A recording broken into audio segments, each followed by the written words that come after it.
So that infographic, that's what it talks about pretty much. So if you guys don't know yet, to calculate the dRep's voting threshold, okay, it says on the Cardano governance, in the Cardano governance system, only active dReps, the automated no confidence, are included within the active voting stake calculations. On the other hand, abstain dRep, inactive dRep, and abstain votes are not included. So what it means is that the threshold, let's say you have a 51% threshold, it is calculated only amongst the active dReps. So it's 51% of the active dReps that's there, just like it's mentioned here. If there is only 5 active dReps, that's hypothetical, right? It's just for the sake of the example. If there's only 5 active dReps, including automated no confidence, which is this gear thing there, and each one of them have the same amount of voting power, then they do share an equal amount in percentage of voting power. So if they all hold 10k ADA, and these guys are the only ones that are active, then each one of them hold 20% of the total amount of voting power for dReps, right? Inactivity, Okay. that's the part that I love, and this is the reason why I did it this way, to make sure that people can understand, because people suggested to me that I could use different amounts, but it would be harder, I believe, to understand the concept if I would have used, like, you know, this guy has 500, this guy has 1,000, right? Yeah. So what happens when a dRep is inactive? Vote abstain or abstain from voting, because it's important to know that vote abstain is different than abstaining from voting. Okay, and that's what I tried to show there. As you can see, when a dRep becomes inactive or vote abstain, it influences the other active dReps. So what it does is that it redistributes his voting power in terms of percentage to all the remaining active dReps when he goes abstain. So here, I can show it to you. You see, like, this guy didn't vote yet, so he abstained from voting.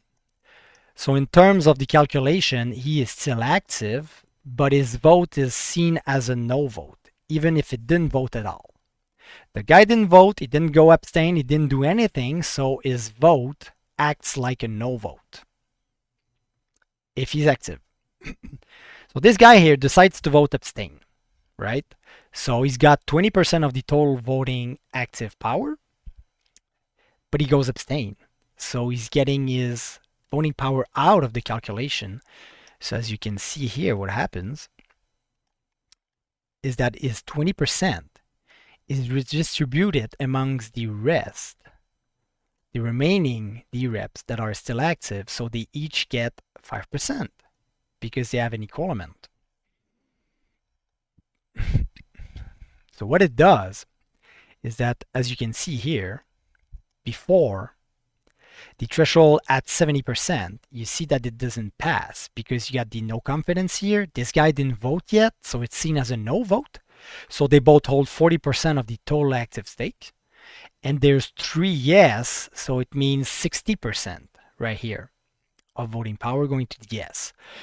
But when this guy goes to abstain, as you can see there, those 3 votes are up to 75%, and it passes on the dRep side.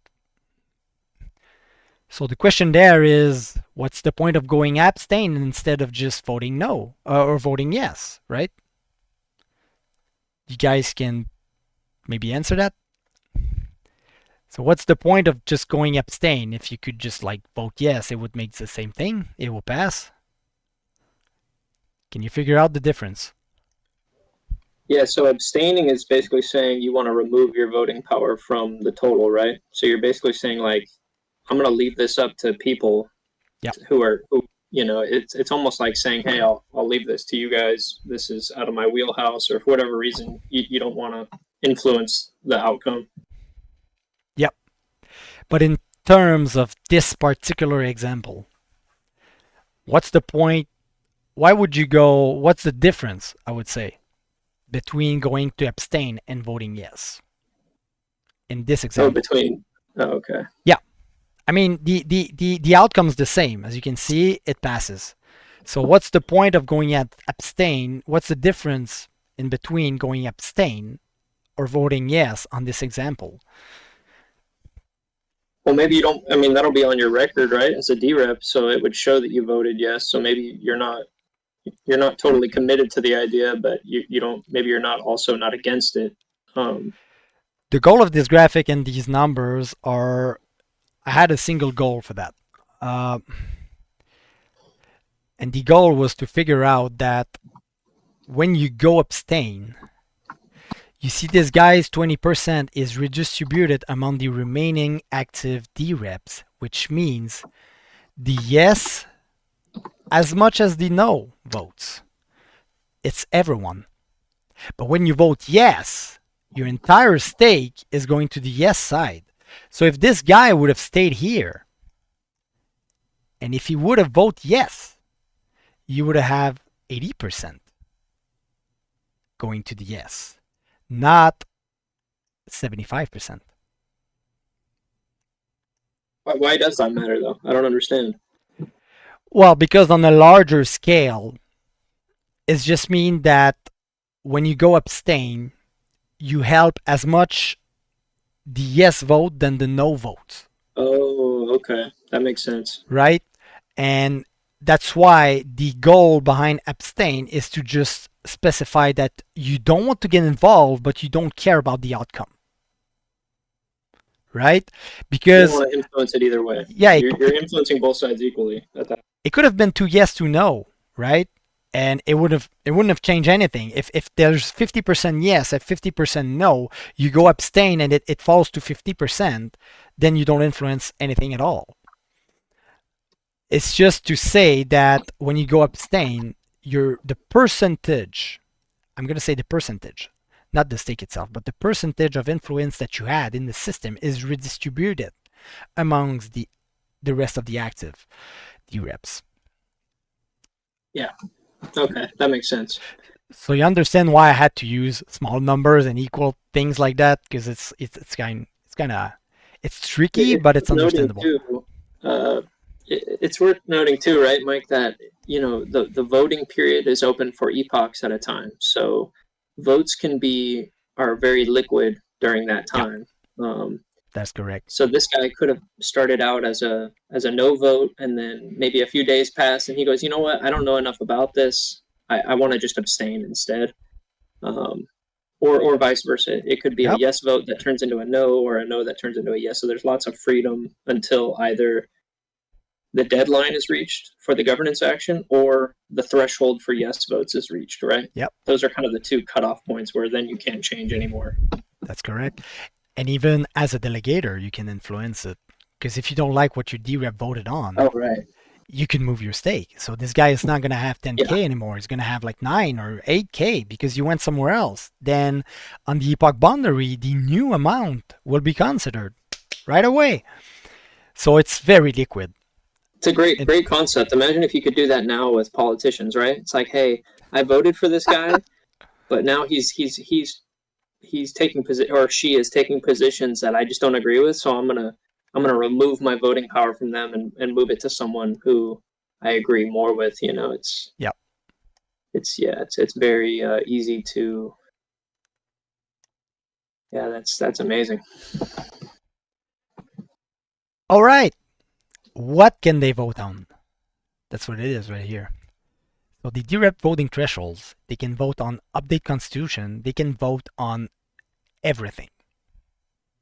You got them all right there. The dReps have full power over all governance actions. They can vote on everything. I didn't put info in there because info doesn't have a threshold. So info, it's mostly for polling. It won't get ratified. The threshold of info action is 100%. So it's never going to pass. But at least you can see in terms of voting power what's people opinions about your question that you put in the info action. So they can vote yes, no, or abstain. And you can quantify these numbers and get an answer to your poll. That's what info action is for. On chain, right? That's the big deal, is that you're doing it on chain, so there will be a record, even though it's not necessarily consequential per se. It's recorded, which is important. Exactly. So it yeah, makes it worth the effort, at least. Yeah. Mm-hmm. So on the graph, there's a small description on each one of these. I'm not going to go through that, but what's important to consider is that there is 2 thresholds here for the same action, which is an update committee. And the committee have 2 states. They have a normal state and they have a no confidence state. And as it is mentioned, the normal state is when everything is normal, right? Governance goes well. You want to add another constitutional committee member to the pot, you can.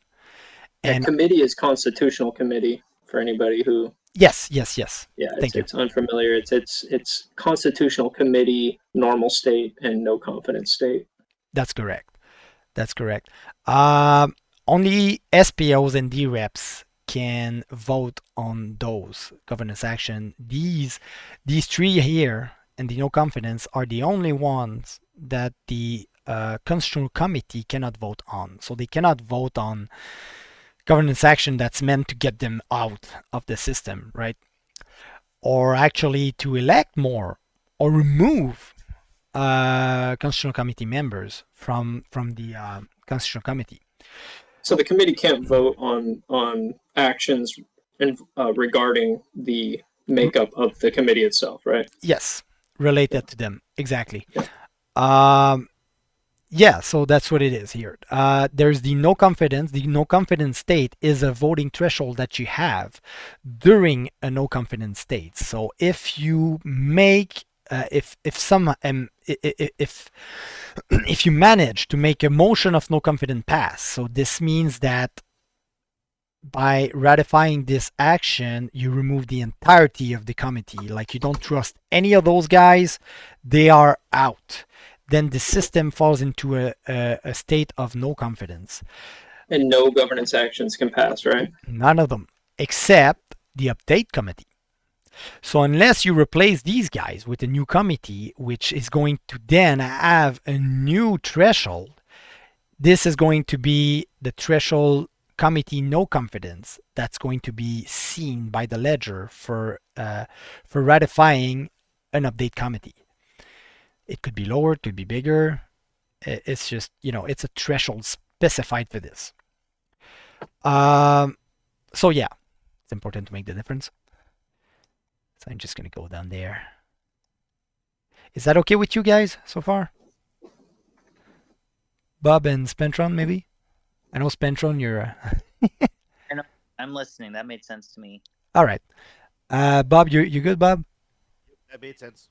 All right, cool. SPO. This is completely different. Completely different. The SPOs. So I'll explain to you right there. Okay.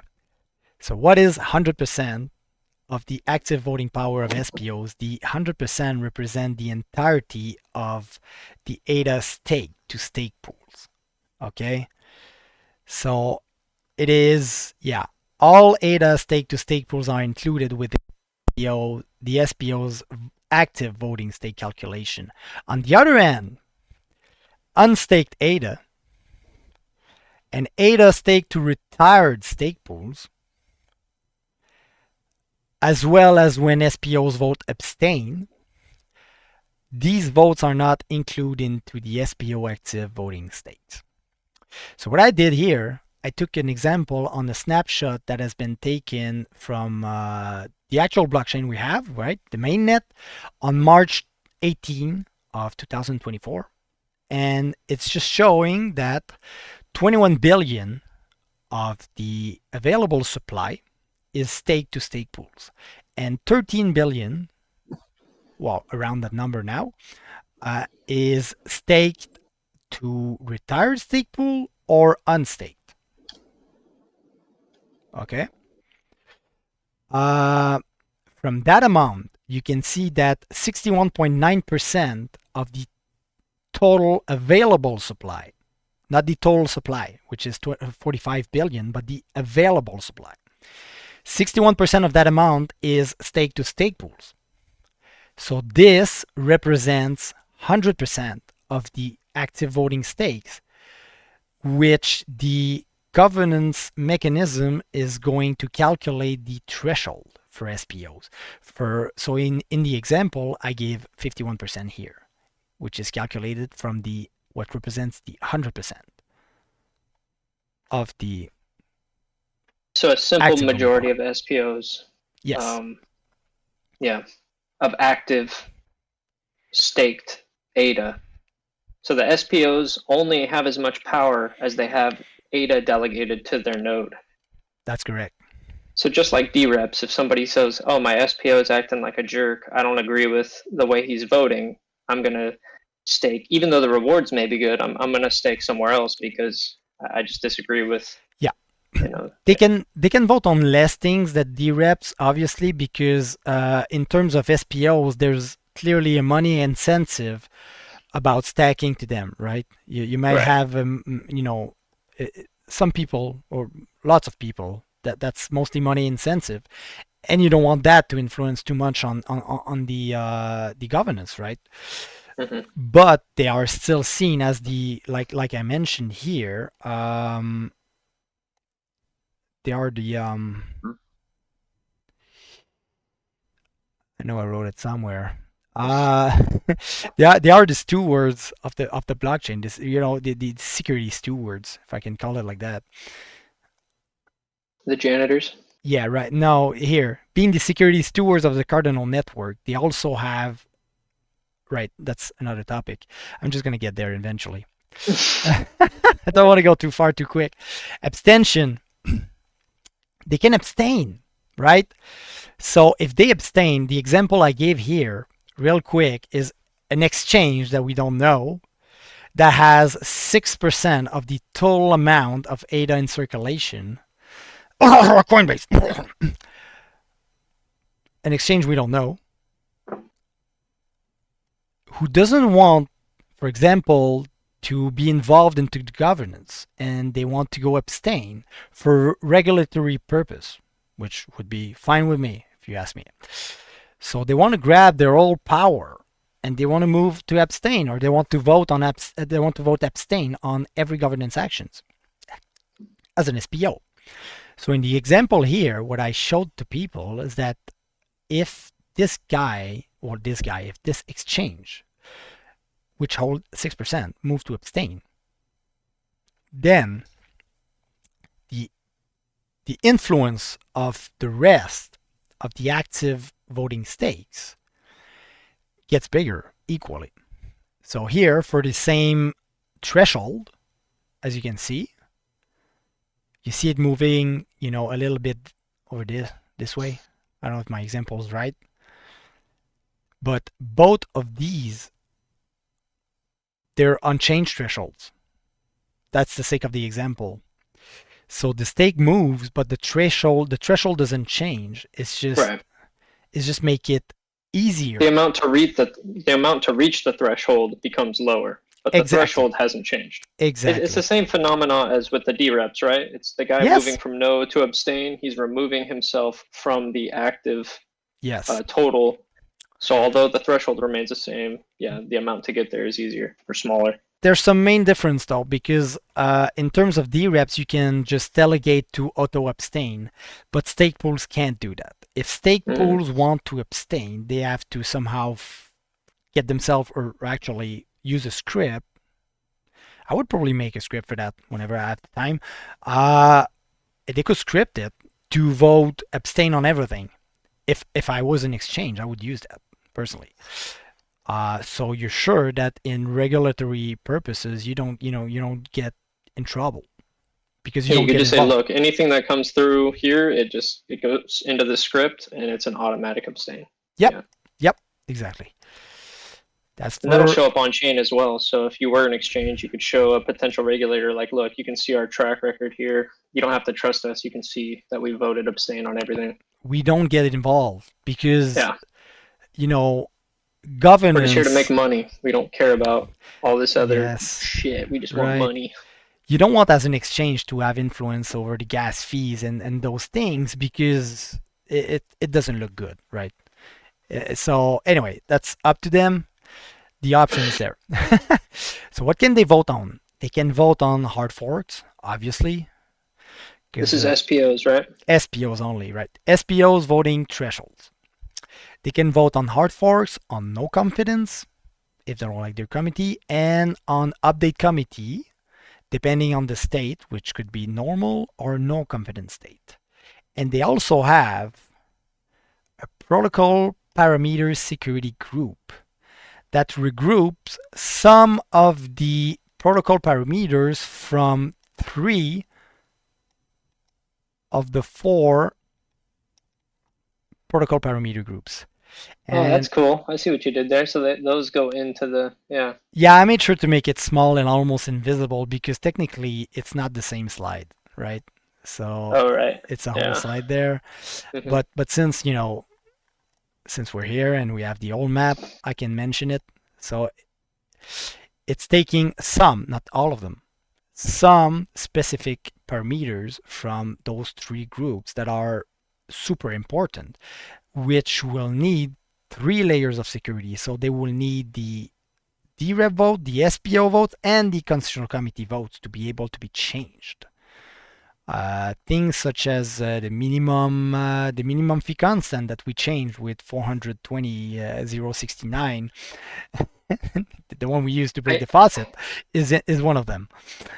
I just realized that SPOs don't vote on treasury withdrawals. Nope. That's very interesting. I didn't realize that before. Mm-mm. That's completely in the hands of dReps and the Constitutional Committee. That's correct. And that's another thing, right, that's worth mentioning because it's easy to forget is that all of these thresholds, they don't exist in a vacuum, right? There's never a time where one group out of Constitutional Committee, dReps, and SPOs, is there any case where one of these groups can unilaterally make a decision, or there's always 2, right, that have to agree at least? Yes, except on testnet. So I'll say yes. There's always 2 groups, but in the absence of a constitutional committee, right, it's different. It's different. But assuming there will be a constitutional committee on always mainnet, there will always be 2. So it's like, yeah, it's easy to forget that these thresholds they're in a dance almost, right? Like thresholds are dancing, and so it's not just it's not in a vacuum where, okay, the dReps reach this threshold, that's passing. It's not. Then there's other groups at play, which is complex, actually, but it's the only ones that has, the only one that has 3. All the other ones is 2. The only one that has 3 is hard forks. SPO can vote. dReps are everywhere. dReps vote whatever the action. Everything. Yeah. So the only one that has 3 is hard forks. Protocol parameters that are includes in the PP security group. Only those has 3 as well. And the info action, which technically is just a poll. But all the other ones, it's 2 minimum. Which mostly is probably, either SPOs and dReps or dReps and Constitutional Committee. But there's always dReps.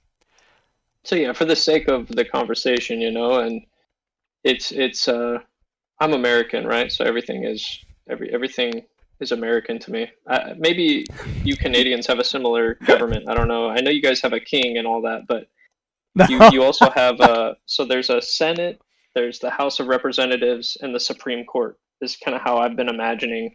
You could say maybe the SPOs are the Senate, dReps are the I mean, it's a rough analogy, but just for the sake of conceptually, SPOs are the Senate, dReps are the House of Representatives, and the Constitutional Committee isn't there to necessarily make governance actions. They're there to determine the constitutionality of governance actions, right? Yes. They're less active. They're more reacting to what dReps and SPOs are submitting, right? I wouldn't say less active though, but they have a specific job to do, and they're not generating governance actions. Sorry, that's what I mean. They're not actually submitting and generating governance actions from the committee. They're just like the Supreme Court doesn't pass laws in the U.S., but they determine whether a law is constitutional. Yes, but they could if they wanted to. Everyone can. You don't have to be a dRep, right? So as an individual, they could submit one. Right. Again, it's up to the people. It's up to the people to vote, but you cannot hold an SPO from being a dRep, and you cannot hold a constitutional committee member to be a dRep as well. Maybe on an ethical level. Yes. You could be an SPO, a dRep, and a constitutional committee member. Yes, but in my opinion, right? just gonna bring an opinion. It wouldn't look good.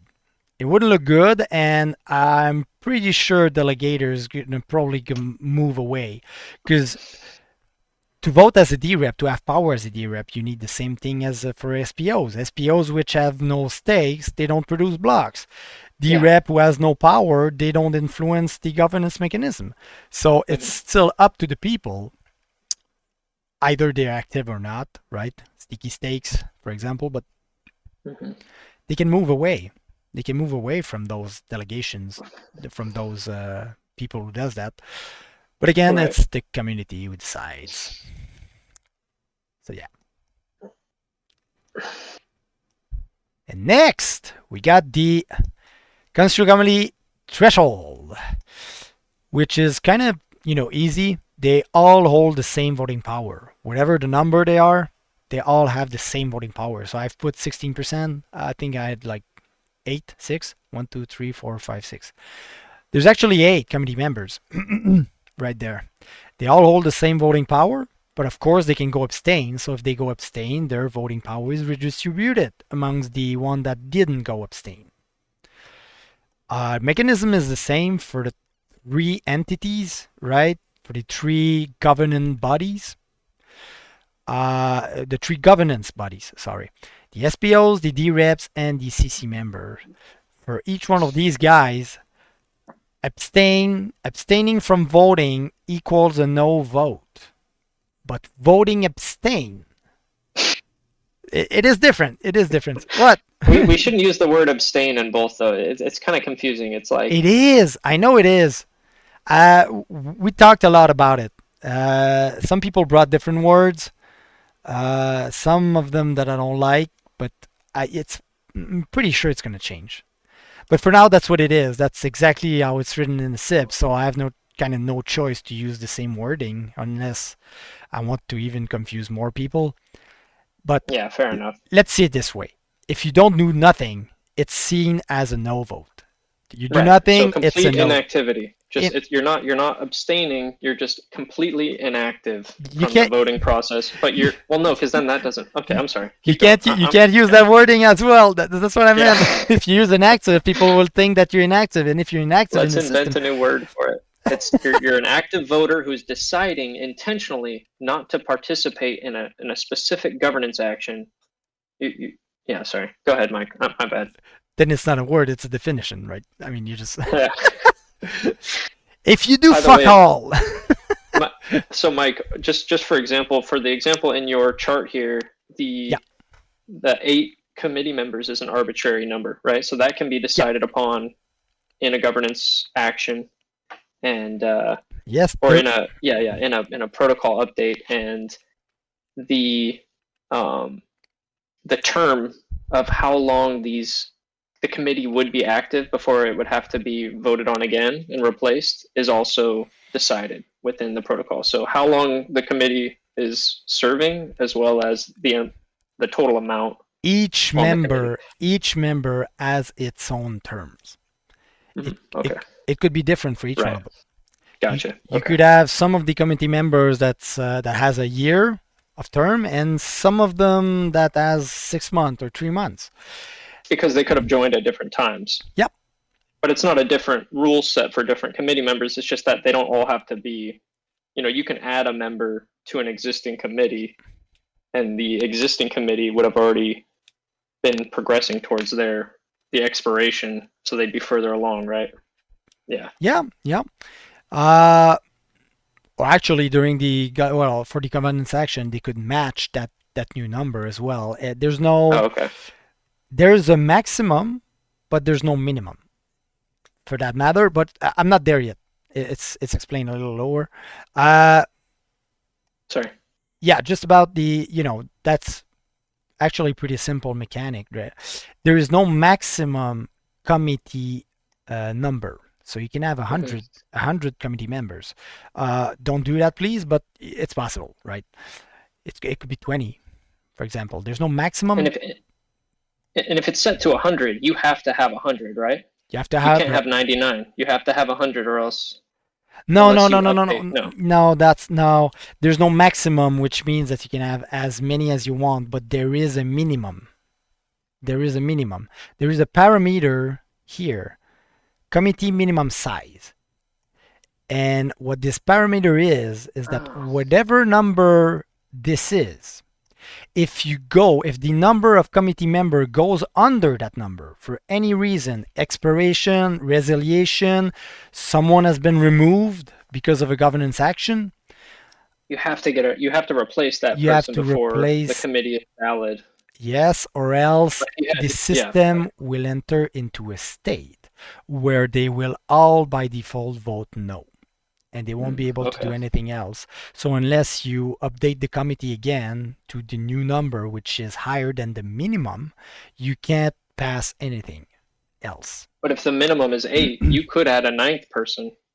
Yes. That would not. Okay. There's no maximum. Again, there is no maximum, but there is a minimum, which is defined by the value of committeeMinSize parameter. So the minimum should be relatively low, right? Because we don't. It's again up to the people. We made our recommendations as the Governance Protocol Parameter Committee. We'll see what happens and then what gets out of it. In the example, I gave committee minimum size value of 7. Right? Oh, okay. So you got, like, in this example, you got 8 members who vote, they all vote yes and no on governance actions. And then, for any reason, they get... I'm sorry, I keep realizing I'm asking questions that you're right about to get to, so, sorry. Yeah, so here in the example, there's 2 less, right? So this guy gets kicks in the face and that guy in the stomach. Nice. It's just like... For any reason, could be his term is expired or he resigned, because a constitutional committee member can resign on his own decision making, or the community, the SPOs and the dReps can remove just one of them using the update committee governance action, not all of them, just one. And then for that reason here, we fall under the minimum number. So by default, all the other one that's left are going to act like they voted no on everything, unless you reestablish the situation back to normal. I see there's only one female on the committee. Was that a conscious choice on your part, Mike, or was that? No, actually, it's just I should have put more. I don't know. There's more up there, I think. Yeah, there's an abstain female.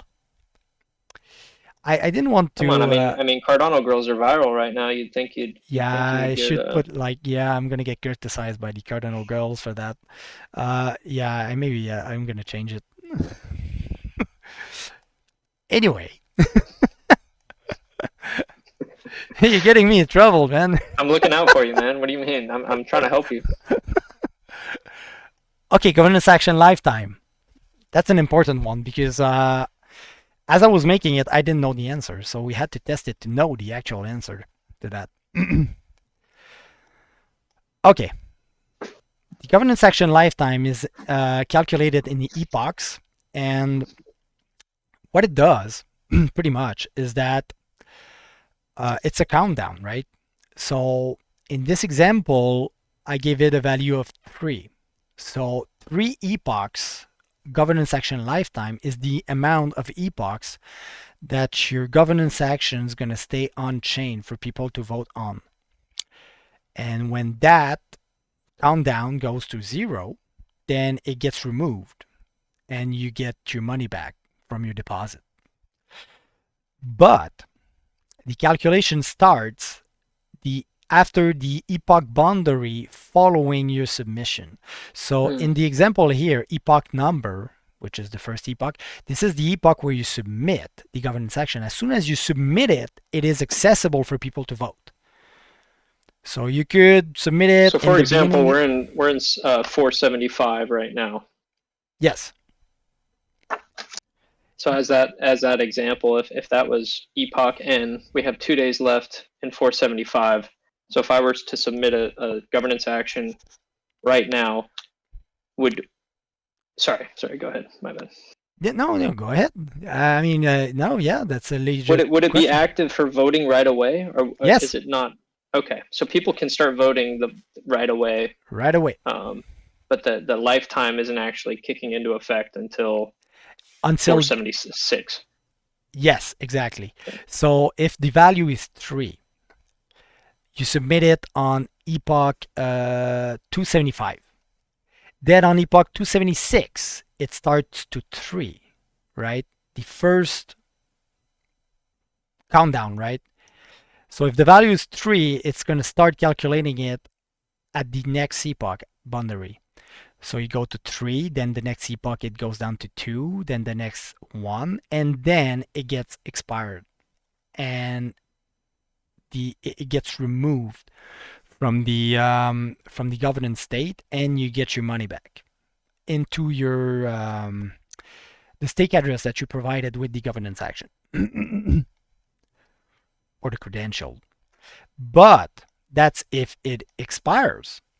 If it gets ratified, here in the example, let's say it's 276. The first epoch after your submission, it gets ratified. All the thresholds are crossed. dReps voted yes. Constitutional Committee voted yes. It is ratified. It's a very popular action. Yes. Everybody agrees. Everybody votes yes very promptly. It gets ratified. Then the epoch boundary hits. Yeah, it's officially ratified. It's officially ratified. You can see it in the next ratified state of the governance state.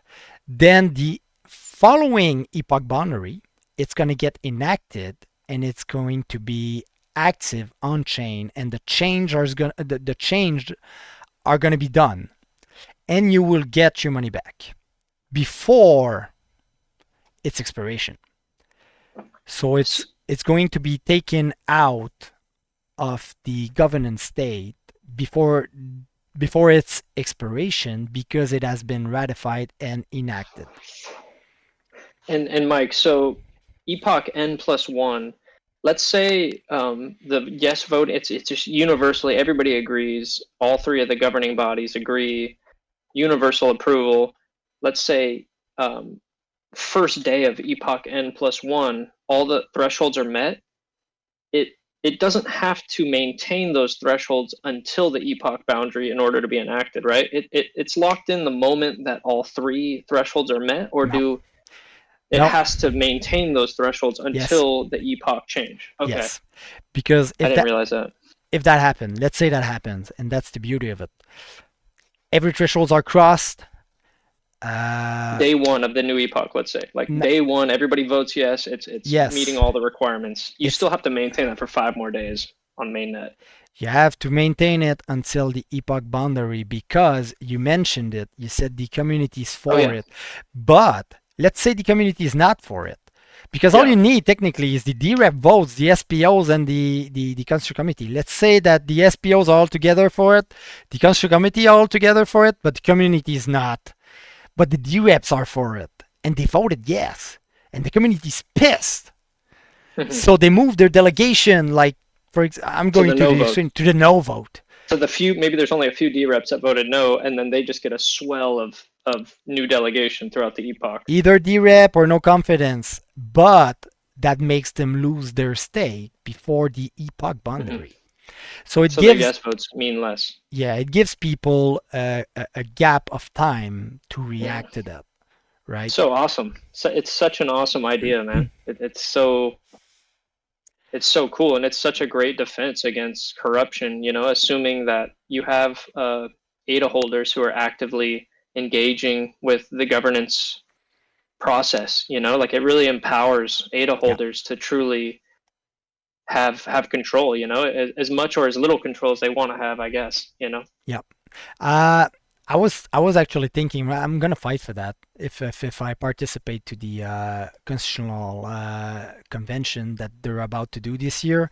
In Buenos Aires? Yeah, but some of them are going to be before that everywhere around the world. And I'm actually going to fight for to have in the Constitution to restrain, I would say, the Constitutional Committee from voting yes on governance action before it reached at least 2 or 3 governance action lifetime. To let people time to move their stake and vote and do stuff. Oh, okay. Unless there's an urgency, right? If there's an urgency, I'll say, okay, yes, right? But rules about that. To let people or to let dRep, no, let not the people speak before the committee is engaging with the action. Well, yeah, because SPOs and dReps could go like right away and vote yes on stuff that necessarily the community doesn't agree with. And it's going to give them time, because if they're not allowed to vote before 3, I'm saying 3, but 1 or 2 epochs lifetime, then it won't get ratified too quickly if it's not urgent. It's going to let people, it's going to give people time to move their stake if they disagree. That's what I meant, try to mean. Yeah. All right, committee max term length. That's a tricky one there. Oh, sorry. How can... Before we move last topic, Mike. Oh, yeah. Like, what if, you see things like what happens on Solana, and like, God forbid something like that happens to Cardano, and we have to wait a full 2 or 3 epochs. We're talking 5 or 6 days, and there's a catastrophic error. What's in the plan for something like that? Like, are we just relying on IOHK at that point again, or what? No, that's what I meant about urgency. If those rules imply the fact that we could have an urgency, then people could, they could enact things really quickly. And I'm pretty sure that if there's a huge glitch or something like that, people will totally agree to vote yes on trying to fix it. And by fixing it, it's probably going to be like getting back to the old parameters, if it's about a parameter, for example, or a hard fork, right? This is something but that the quickest turnaround would be 1 epoch, right, Mike? I mean, in terms of this is urgent, we all agree this needs to happen. The quickest would be 1 epoch, yes, 1 epoch boundary. If you want something more urgent than that, it would be a hard fork, and it's gonna make us look very bad if we do that, because it's going to be like the DAO hack of Ethereum in 2000. I don't remember when it was, but it's going to be similar to that. Cardano Classic, and we don't want that. That's why Cardano exists, right? I mean, that was one of the big things that Charles said. I'm done with Ethereum, right? Was them basically just saying, well, we take it back. We're going back in time. There's always a risk. I would definitively prefer the slow approach to things. And if people submit governance actions, then I hope that the committee will talk about it, debate it, and try to find any possible glitch around that, if there is. Actually, it's probably going to be more about the hard forks, because the parameters that we have right now, they're already updatable, but they are updatable by the 7 Genesis keys that IOG, Emergo, and the Cardano Foundation has. So right now they are the only one who can make those changes to the protocol parameters that we already have, right? So yeah, this is, I highly doubt we can break things, because it's going to be super hard on mainnet. I thing to ratify stuff. Honestly, it's not going to be. Yeah, it's more easy. likely that we'll just stay frozen than it is that we'll make these abrupt, drastic changes that cause. It'll but be Mike, boring. also, yeah, the SPOs do have a unique kind of power, right? Because ultimately, the chain can't fork unless node operators do it, right? So that's another layer to this that's very interesting. Is like the governance is important to get a sense of unity among the community or a sense of majority behind it, but ultimately the SPOs have to update their nodes to make a hard fork happen. That's the old point. And they can technically do it without consulting. You know, if you could, I mean, it's hard to get unanimous consent among SPOs, but if you were able to, you technically could do that, right? Yes, on the technical level, yes, they can. But it would be pretty much impractical, right? I mean, because most SPOs would not. They can't agree on anything really. You have to reach a level of disagreement, high enough, and IOG and Charles has to almost like be in a total tunnel vision or something like that he doesn't see what happens. I mean, yeah, is it possible? Yes, it is. Yes, definitively, but very unlikely to happen. Not likely, yeah. I mentioned it here. It's very important because if, as an SPO, I don't take the upgrade because I'm against it, obviously, I'm not going to vote yes on the hard fork, right? But if, as an SPO, I take the upgrade, I'm not going to vote yes on a hard fork initiation unless I believe the chain is ready, not myself. Right. And this is why I mentioned it here. This is important. The SPO voting threshold value that must be reached to approve the initiation of a hard fork. It is very important to note that when SPOs vote in favor of a hard fork initiation, they are confident that enough SPOs have updated their node to a commonly approved updated version, and that the initiation of this hard fork will be done in due form. Same thing for dReps and Constitutional Committee, right? So if I see on-chain that less than 50% of the SPOs made the update, I'm never going to vote yes on that. I'm not going to vote yes, even if I'm ready. And that's the beauty of Cardano, is that we can have multiple versions coexisting technically, right, at the same time. Yes. Before we've fully made that transition. So it's not all or nothing necessarily. It can happen in a more gradual. Well, yes, but we would still need a good amount of the new version to make sure that it works properly, because it's still a hard fork technically. Okay, that has been covered. That has been done too. All right, the max term length, real quick. The max term length is it's measurable in epoch, right? And that's exactly what it says, the committee max term length. So how long do you want the committee to be in place? But the way you can calculate it, there's a workaround. The value of committee max term length is not the maximum that you can submit for your governance action to be valid. In the calculation, you can add to that number. So let's say that, for example, the governance action lifetime, the amount of time that your governance action is going to stay on chain, is 1 month. So I submit something, it's going to stay for a whole month on chain, right? And the committee max term length is a year. So this means that normally 73 epochs. Yes, after a year, they will expire. In the calculation, when you have on your governance section, when you have to mention how long you want a specific committee member to last, in your calculation, you can have the epoch number of your submission. So let's say that we're on epoch 275. 475. 475. Hold on, I'm just going to open up a notebook for that. I think that's a good idea to do that. Oh, there you go. So you got proposed in equal. So I submit my governance action on epoch 275. Okay.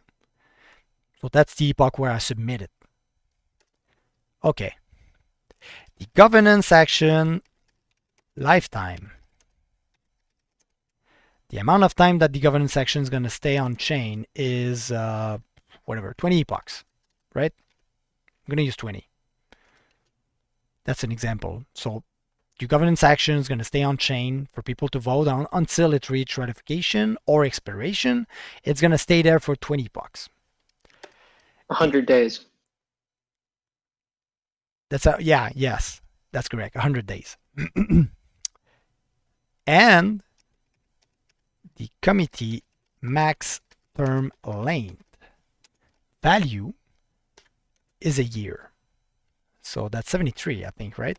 Mm-hmm. Yeah. So here's the thing. When you submit your governance action, you don't have to specifically give only a year to a specific constitutional committee member. When you submit, for example, a key hash, that's the key hash. I just wrote it fast. Seems legit. I had it like here. I was like, oh, hold on. Yeah, that's an extended. Okay. Oh, it's missing a 69. Right. 69. Okay. There we go. Oh, yeah, actually, no, this part was from another key. So I'll just, okay, like that. But.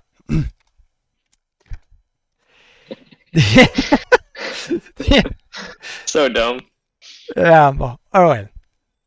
So, if I just get my, because I'm lazy, let's say, the calculator out, I can grab, actually, that's not right. I submitted on epoch 275. I had the value of the governance action lifetime, which is 20 epochs, and the value of the committee max term length, which is a year. I can put that epoch number next to my key when I submit it. So on epoch, that guy is going to stay in power until epoch 368. And in this hypothetical, it's an individual committee member that we want to add to the committee, right? So we're submitting a governance action to add one specific new member to the committee. And this would be part of that process. We have to define when their final epoch would be, assuming that they get approved. This would be the maximum valid number that I can put. If I put 369, it's not going to be valid. And that's because technically that committee member could take a full 20 epochs to reach the threshold to add them, right? Yes. Or it could hit in one epoch. Same as what we were talking about before, right? It could get the yes votes needed in 5 days. Yes, but the system, the system will still make it valid to have the total amount of lifetime. So if it takes only 2 epochs to ratify your governance action, the epoch number that you submitted there will still be valid. Okay. In terms of that committee member could have a longer active participation on the committee, assuming that they have a governance action lifetime longer. Yes. Right. Yeah. That's what I mean. Yeah, that's exactly. And that's assuming the governance action lifetime's 20, right? Which again could be be less, could be more. Could be less, could be more. This is updatable. This is an updatable. And the committee maximum term length is also changeable. Yes. So these both could add up to different variables. That's correct. That's at different times in the life of the network and going forward. I kind of like the idea of 1 year because they don't necessarily want to be kicked out after 1 year, but after 1 year, let's say you have 1 month left to, to do. You got to submit a new action and get it. Yeah, submit a new action. Votes. Try to get the people on your side, right? That's politics. I love it. I love that idea. Yeah, 1 year is nice. So yeah, that's the way it works. That's the way it is explained here. dRepActivity that you mentioned before. Okay, I'll reduce that. So here in my little drawing, you're expiring. Great chart, by the way, Mike. You knocked it out of the park with this, man. This is really awesome stuff. It's thank you. still really complicated stuff, but this I is know. I tried to. It's amazing though, and I don't know how you could have made it more simple than this. I mean, it's really, really well done. There's still a lot of text, but there's no way around that though. I mean, these are complex. Probably. Complex it's just that too. I think it's important for people to understand, the concept or how on how it works exactly, to then go deeper. Because I'm not right now, but I'm probably gonna do a deep dive infographic. But right now, that's like as simple as it break gets. Into each one of these, right? This is a top-down view of. I mean, it's pretty incredible that you were able to fit all this into one chart. Even though it's a giant chart, it's still. Well, technically, it's just like many.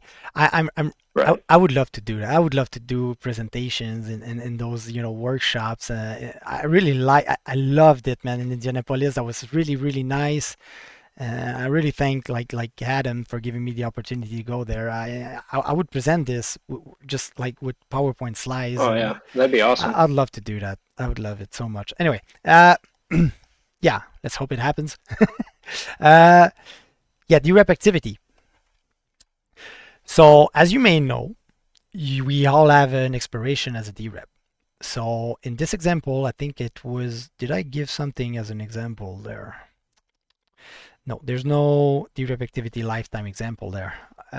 So this guy is just inactive. When okay, let's say you haven't voted yet. You register as a dRep. Then you have an expiry that reflects the dRepActivity value. The dRepActivity protocol parameter value. So if it's 20 and you register as a dRep, it's going to be your epoch plus 20 epochs. And your expiry value here is going to be 20 epochs after your registration. The thing is, on every epoch that you vote, it resets the counter. So if dRepActivity value is 20 and you voted on epoch 300, then your expiry get pushed back to 320. If you don't vote for a certain amount of time, then that number never get pushed away. And your expiry, as soon as you reach it, your entirety of your voting stake is going to be considered as abstain. So you're not influencing the outcome at all? No. You're still a dRep, but you're a dRep with no influence whatsoever. You are an inactive dRep, just like a retired stake pool. But it's as simple as casting one single vote to get back into the green, get back into the active. Yep, exactly. So in this example, we have a dRep that's expired since 281. And the name of the metric on the dRep state is expiry, just written like that, the very same way. So this guy expires at 281, but as soon as he's expired, you can still see that dRep in the dRep state. It is still there with his expiry of 281. So you know as a delegator that, hey, my dRep is freaking inactive. And your delegation is still to that dRep. Yes. You haven't undelegated or anything like that. It's just sitting there dormant, basically. It's sitting there, not participating in active voting governance. So yeah, this guy. Here's a question. Do you really think that every dRep will be voting in every epoch, and then there won't be like this kind of trend to like vote on every 3 epochs with dReps, because there might be like a, because every time there's a new proposal, I'd feel like you want to get it done in like almost chunks, but I don't know. I'm just saying that it seems common that people would just become inactive, and if they see something that they don't like, they'd come back and quickly vote no. Like if they didn't understand what was being passed. I don't know. That's just something that I thought of. Well, yes, they could. But again, if you as a delegator, you see that your dRep is like active in a questionable matter, like my dRep votes every 4 days, and I want him to be more active, then I would choose somebody else. But again, there's the concern of sticky stakes, of course. I'll say it highly depends on the value of dRepActivity. I I didn't sign no NDA, so I don't mind telling you guys. As a member of the governance working group, we thought that 3 months would be just an okay value, because if something happened IRL and you get sick or you get an accident or something that physically holds you from voting, you might want to have some times to recover or something if anything happened. But if you get past that, then you deserve to be inactive. That being said, my question comes from, because the 3 epoch threshold from when you submit a proposal, and it has to go through potentially 3 epochs before it meets that voting threshold, depending if you're abstaining. I could see a trend in where dReps are voting on every 3rd epoch on like that, because that's when a lot of them are expiring, and so by the second, when I don't know if you're catching that at all. Yes, honestly, 3 epochs is a lot. 3 epochs on testnet, I would say, because each epoch is 1 day. But on mainnet, it would have probably be like 1 epoch, 1 full epoch, because you can still submit something at the end of an epoch, and if that's considered as an epoch, then you kind of trick the system. But a full epoch of 5 days would be fine with me. But again, it's just a thought. People can still engage and vote on it, even if the constitutional committee haven't yet voted on something. It's just to let people, time to engage. And as a dRep, as a good dRep, I'm pretty sure you want your delegators to stick with you, or you want to keep a constant, flow of communication. There's going to be good dReps and there's going to be bad dReps. And again, it's up to the people to choose, the right one, I think. So Mike, but from the example you're talking about from the working group that you guys were talking about, so 3 months, let's say 18 epochs, you're saying a dRep could technically go 18 epochs without voting on anything, and their stake is still considered active, or they are still an active dRep without voting on anything for 3 months? I said 3 months, but I'm not sure about that number. It could be 1. Because in that time, if they're not voting, they're voting no, essentially, right? If they're active, but they're not engaging, every single governance action that's coming through, they're technically a no vote, right? Yep. Exactly. Huh. Yeah, it's interesting. I'm not sure what the number should be. It's interesting. Like, where do we draw that line? Actually, the nice part about this, again, I'm not 100% sure if it's 3 months. I'm gonna have to check my documents. It's probably a month and a half, but this is an updatable protocol parameter. You guys don't like it? Change it. Well, also too, you could say, hey, my dRep is a good person. I really support Mike from Able Stake Pool, but I know he had an illness or something happened and he hasn't been able to vote. So I'm gonna move my stake. I'm gonna stake my ADA to a different dRep for the near term, while he's, you know what I mean? So it's like, it's not that the stake to that dRep isn't frozen. So some people might say, hey, I'm going to leave it with him for now until he gets back. Others might say, hey, he hasn't been voting at all, so I'm going to move to a dRep who's more active. Yes, but see it this way. It's a double-edged sword, okay? If it's too small, it's going to be worse. Let me explain. If it's too small, then you give the opportunity to a very few number of dReps to stay active. And you might end up with 1 or 2% of the total active dRep stake to ratify things. You know what I mean? If dRep should be active. What's a dRep if they're not active? What's the point? It's like, an inactive dRep shouldn't.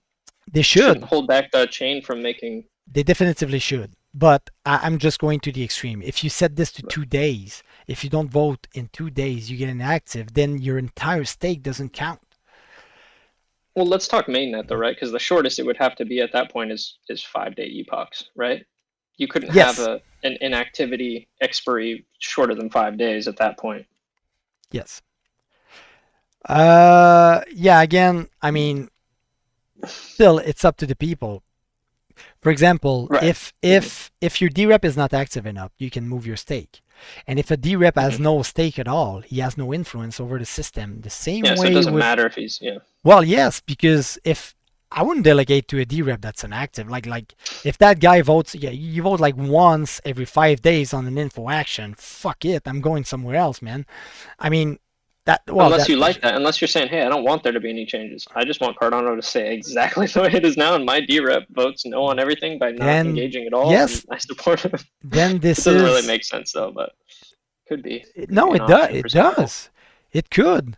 If you like it this way, it's totally legit.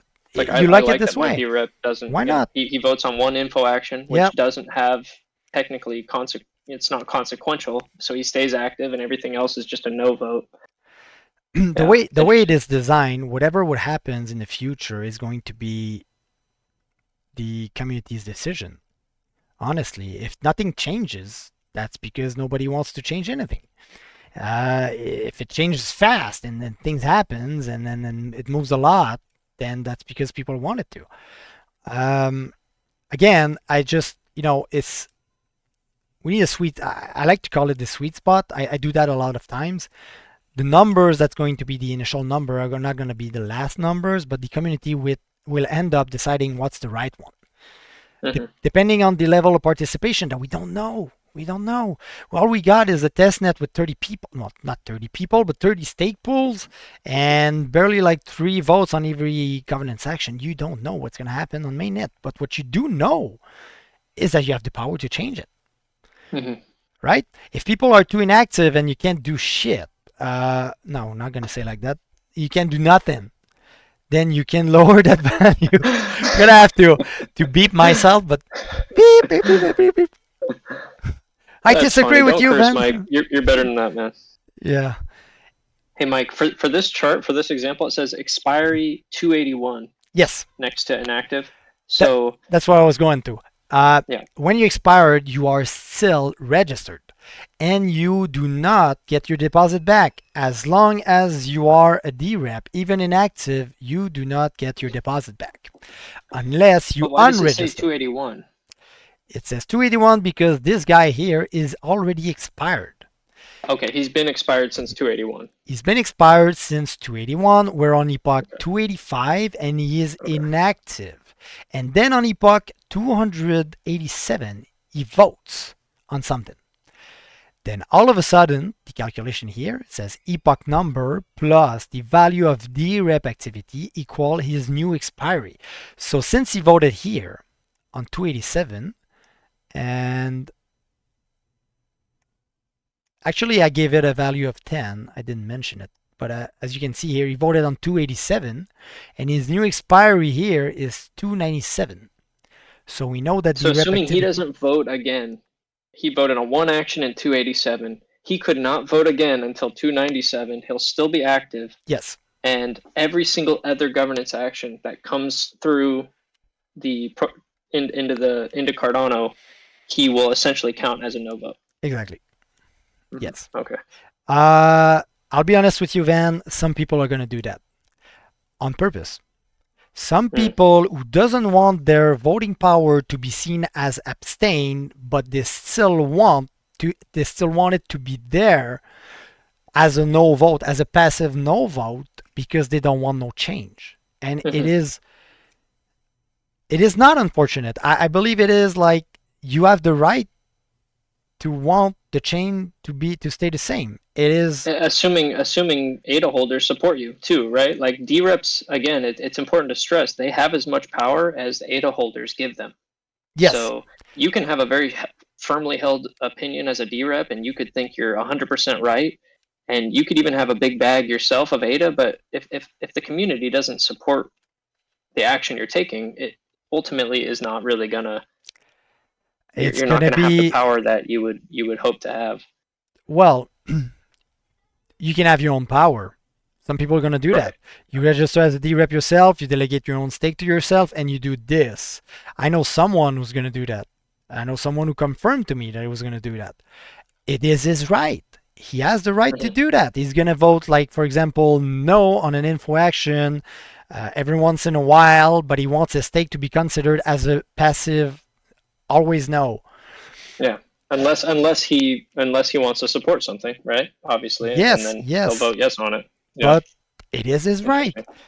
it is his right at the level of his voting power.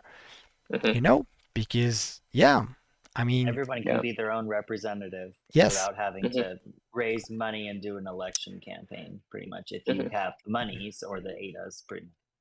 So it is going to happen. So if you force these people to vote every, for example, 5 days constantly, I think it's a little short. And there's some delegators who doesn't want their dReps to be inactive, so you got to give them at least a little time frame for them to, if something happened, right? It's interesting too, because the shortened expiry for dReps would only lead, in a lot of cases, I'm sure, this is an assumption, but to basically fluff, right? Like, we don't want governance actions to be submitted as fluff. It's like, oh, we're going to just submit some meaningless bullshit so that we can vote on it and stay active because we have to, because if we don't, in 5 days, we're going to be expired. It's like, it could create a lot of arbitrary filler governance actions that are just there to maintain activity, where it could have an adverse effect of now we're loading up governance actions that don't mean anything, but dReps are just, they're engaging with certain things just to stay active.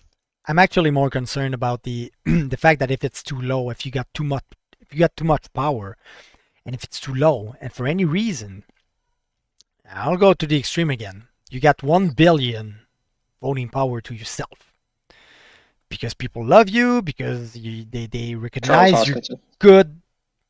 Well, yeah, if he's dRep, and for any reasons, because he got sick from his cold plunges. He cannot reach a computer because it burns his fingers as soon as he touches a keyboard.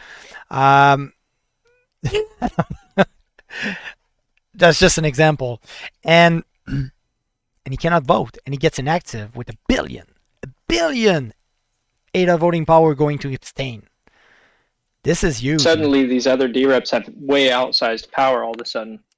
Yes, and I wouldn't necessarily like that. That's why we need a time frame, and we need that time frame to be like not too big as well.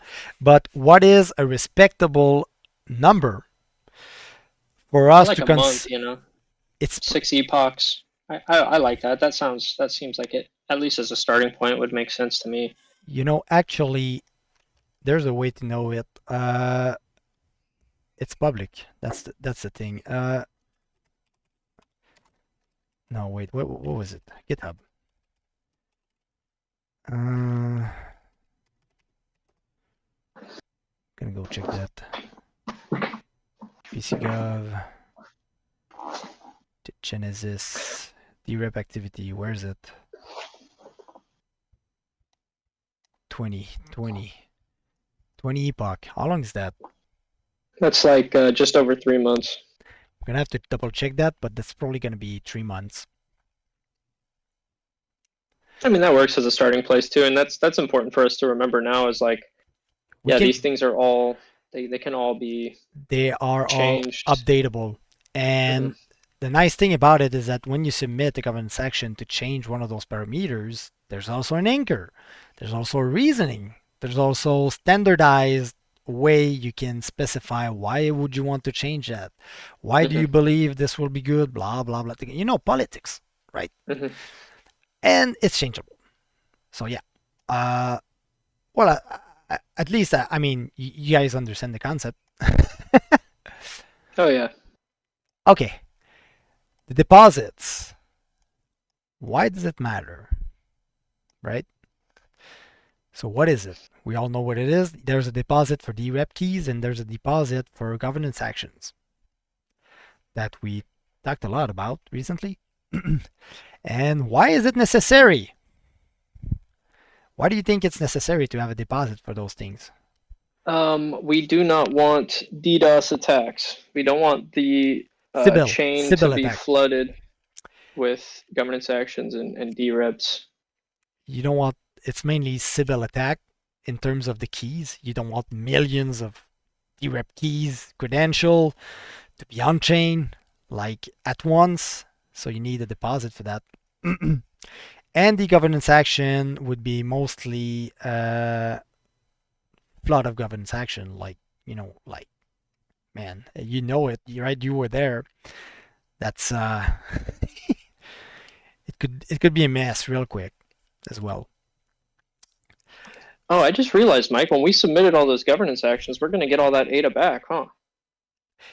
When you submit all those governance action, you keep the voting power of those actions into your wallet. Interesting. So as a dRep, if the wallet that you use to submit those governance action are delegated to your dRep, you do have over 1 million voting power on chain. Well, that's interesting. So your deposit still counts towards your voting power, even though you've deposited it into the governance action deposit only. Okay. Only. The other deposit doesn't count. Just like dRep deposits, for example, it doesn't count. Where is it going? For example, no, well, I'm asking you questions you already know. You were there for every workshops we did. If you if you deposit, for example, that's an arbitrary number, the dRep deposit for your registration cost 10 ADA. And you do the 10 ADA deposit, and then you're a dRep.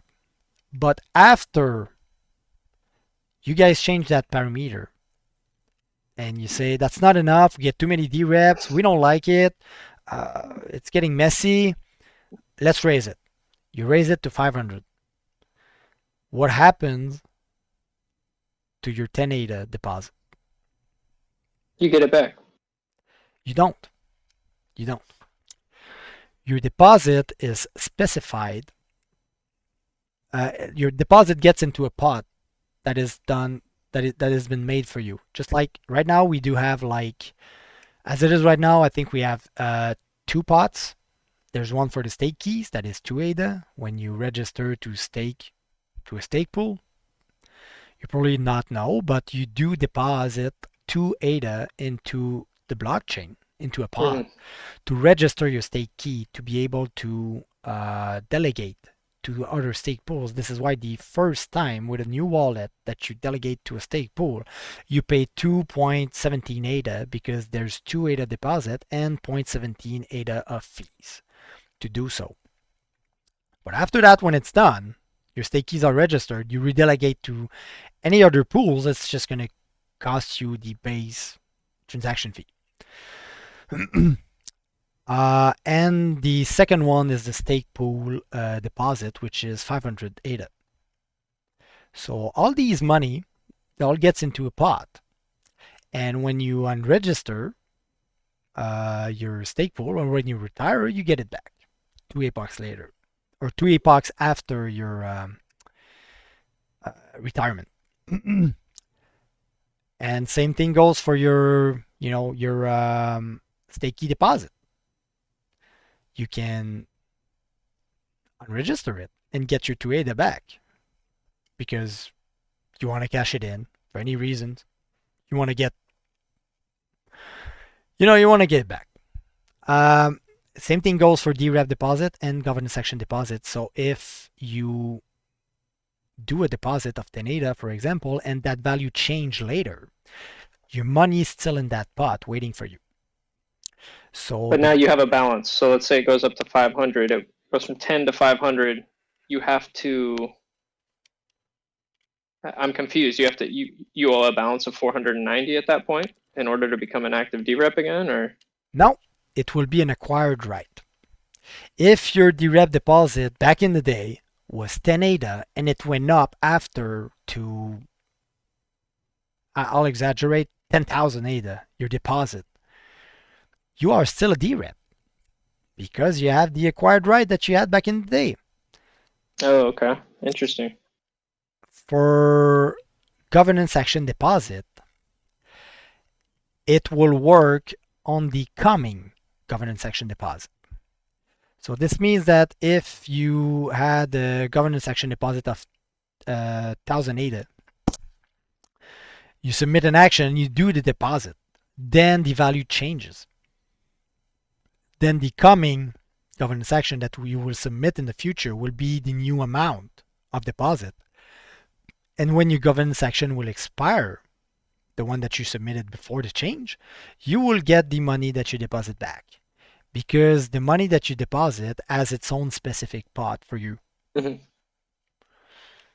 And let's say, you know, it happened the opposite direction. So what if it was 10,000, you register as a DREP, and then a few epochs later it gets dropped down to 10?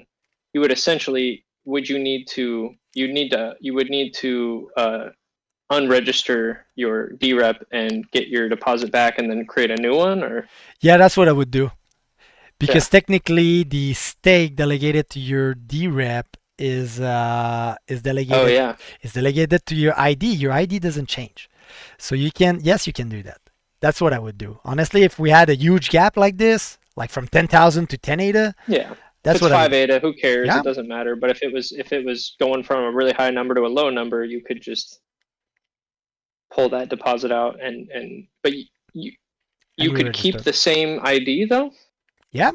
Your ID are linked to the keys that you generated. They don't change. Your ID is the same. It's just the registration. But to get your to get the deposit back, you have to right. I thought you have to abandon that dRep ID to get the. You only get it back when it's. Not the ID.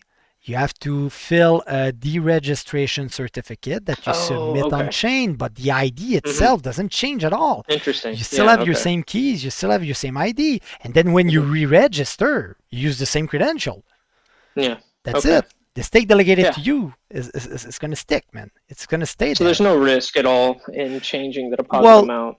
If people don't know why you do that, obviously they will they will ask questions, because you can't hide anything that happens on chain. So of course I would personally tell my delegators, hey, I want that money back. If you guys don't mind, I'm just gonna like swap my yeah. And then they just, as long as you're communicating and everything, it's no problem. Communication is key. I don't think anybody would hold that against you if it went from 10,000 ADA down to 10. I think people would understand why. Yeah, I would. You want to adjust. It's not like a pledge, right? It's not over, is it? Well, yeah, that was the last of it. That's all we get? Come on, Mike. Oh man, dude, I worked a lot on that. Oh man, so many nights without sleep. No, I'm kidding. That was awesome, man. That's really cool. Yeah, that's where we're at. That's it.